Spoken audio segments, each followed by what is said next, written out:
Vipin Chaurasia official में स्वागत बा। और प्रिया सोहानी के एगो है देख लो, बहुत बढ़िया डांस वीडियो बा।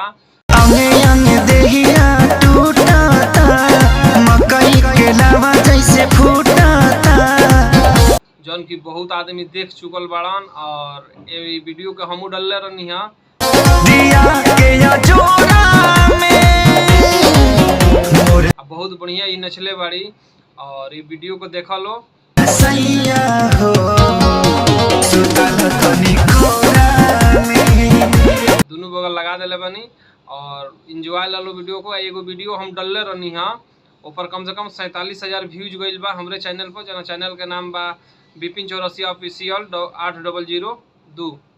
ए पर जा लो और देख लो। और ऐसे ही वीडियो बढ़िया बढ़िया ले आवे। वीडियो ऐसा बा कि फैमिली के संगे बैठ के तू लोग देख सकता रहो, केहू के कोनो दुख ना लगी। और बहुत बढ़िया वीडियो बनावे नहीं ये चैनल पर हम, और फैमिली के संगे देख सकता रहो। देख लो रंजीता कुमारी कितना बढ़िया डांस कैले बड़ी ये वीडियो में, मतलब मजा आ गई बा देख के भाई लोग।